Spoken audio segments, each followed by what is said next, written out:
Greetings and salutations. It is December 10th. It's like 6:15 in the evening here in Texas. I had a day off yesterday. Actually went over to South Padre.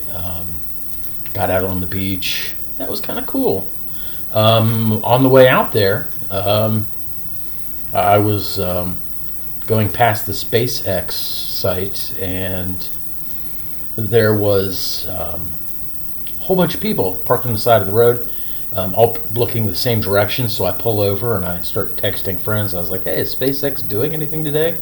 And it suddenly got really loud. So apparently I got to, I looked over there and there was like all kinds of smoke. So I got to see a SpaceX test launch.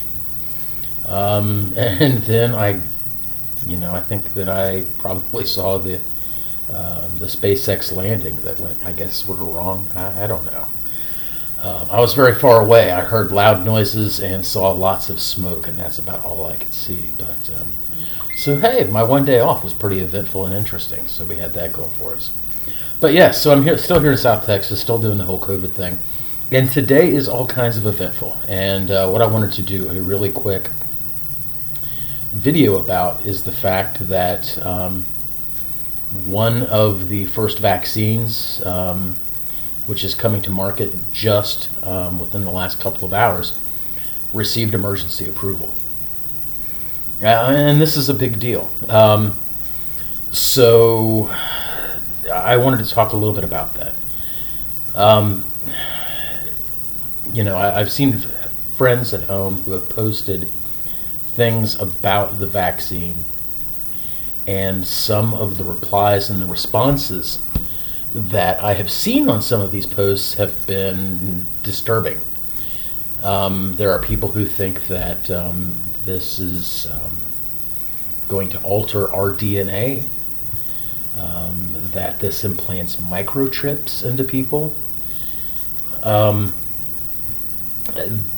There is really just no basis in fact for these thoughts. I know people who work on vaccines. They dedicate their lives to this work. These people don't,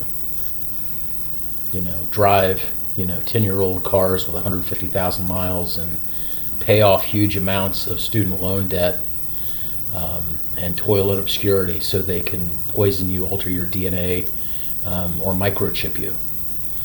Their motivation is public health and doing good work for people. Same as, pretty much all of us who work in hospitals and work on the front lines and go to these crisis areas. We all collect paychecks, but our motivation goes well beyond that. So let's talk about some of these issues. First off, there's no microchips in these things. You can microchip your dog, but to microchip a person, it's a totally different thing. The chips that they have in dogs are basically little RFID chips. They're super simple. They don't alter the dog. They, it lets you run a wand over the dog and figure out just enough information to say, hey, does this dog belong to somebody? Anything that you could put into a person through a hypodermic needle would be much, much, much, much smaller than that. And the technology to use something like that to actually do something to a person just doesn't exist. It's not real. Further than that, if we're talking about altering DNA, this is a RNA-based vaccine, meaning that they map the genetics of this virus. They find one specific thing about it that lets your immune system identify part of this virus, and as such, it tells your immune system what to fight and how to attack this virus in such a way to stop it from hurting you and infecting you. It's really brilliant and novel, and it's somewhat new. And it seems to work really well. We are using technology to benefit humanity. We are not using technology in this case to subjugate humanity. There's a difference, and hopefully people will listen to people who are really well educated and well versed and who dedicate their lives to these issues to help explain how this technology works and why it's safe, because it is.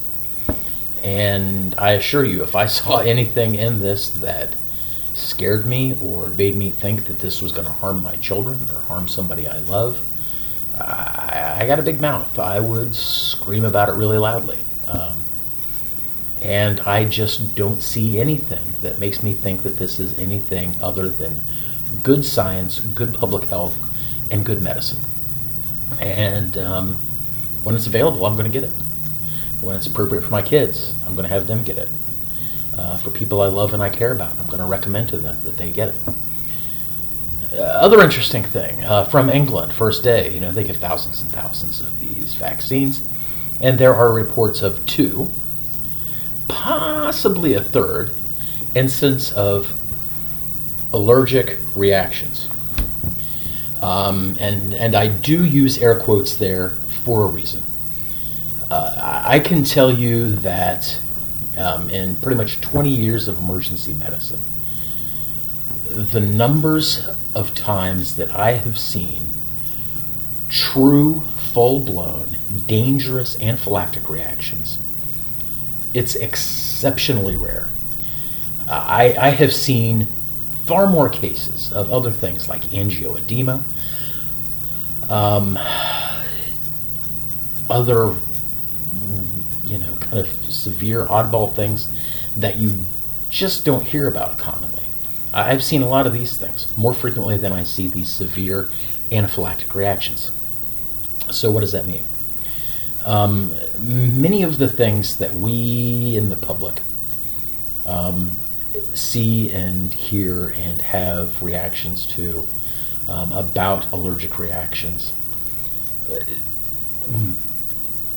many of the people who have allergic reactions, they're really not allergic reactions. Many of them are side effects. Certain medications, if your nose itches, that can be a side effect, just not necessarily a sign of an actual allergy. If you take a medicine and it upsets your stomach, that could be a GI side effect. It's not necessarily a real allergy. If you take something and then you suddenly itch, that's not an indication that your immune system is having a real and serious reaction that's going to lead to a cascade of multi-system organ issues and life-threatening reactions. So the types of reactions that we're talking about, where people carry EpiPens, these things, they're just super rare. So of these 2 and possibly 3 reactions that we had yesterday, I don't have enough information on them to say, was this a real, true anaphylactic reaction or not? I will tell you that in my experience, I am dubious. Simply because the number of real anaphylactic reactions that we see in practice is exceedingly small. It is super rare. And many of the people who carry EpiPens because of bees or peanuts, using that EpiPen is going to be more dangerous to them than the actual exposure to what they're carrying the pen for. And that's okay.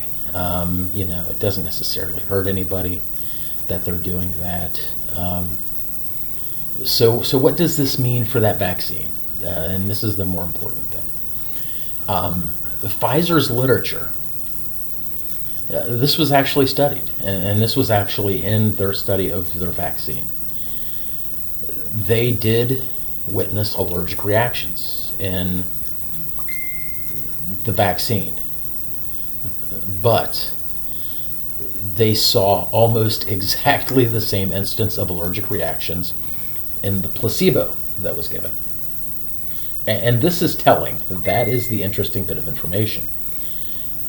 If the same number of people have an allergic reaction to saline as have an allergic reaction to the vaccine, that tells you that there's really no significant instance of allergic reaction to that vaccine. Is it possible? Absolutely. Is it something we should be aware of and play defense against? Absolutely. We always play defense against the worst case scenario, and that's just good medicine. But at the same time, if we're being intellectually honest, we need to realize that there is simply no information that would indicate that this vaccine in the study is responsible for an undue risk presented to individuals who have allergic reactions, any more so than being exposed to air, water, a stiff breeze, a wave from somebody on the street. There's just nothing there that is stimulating that allergic reaction through an insult to the immune system.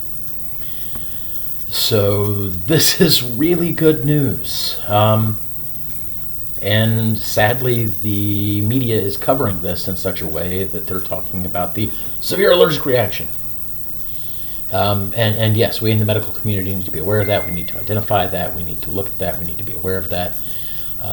But when you start peeling back the layers, the reality is that there's not really a super crazy, horrible bit of information that should make us worry that this is a dangerous thing. Simple as that.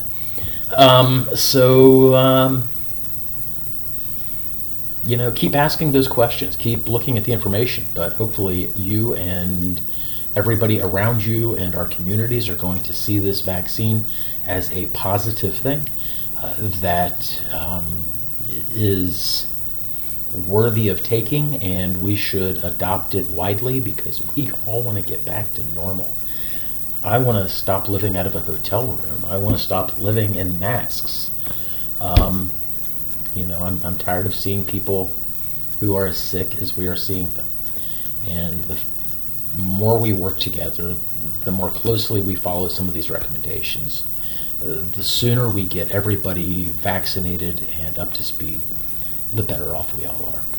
So that's it for me for today. I'm going to go ahead and wrap this up because I have to go get on the bus and I have to go work. And so 6 more days of working 12 hours every night. And then I get another day off. Woo! Yay! Okay. So, send me questions. Send me thoughts. I don't know. Let me know what you think. I'm happy to continue to do some of these video blogs. Brent Picasso actually, was talking to me about doing an interesting video on a very specific subject that I might actually do. He asked for visual aids, and I don't know if I'm going to have those, but it's something we can talk about. So, anything weird, anything interesting you want to talk about, let me know. We'll give it some consideration. So I am out of here. Take care. Be good to each other. Love you all. See ya. Bye.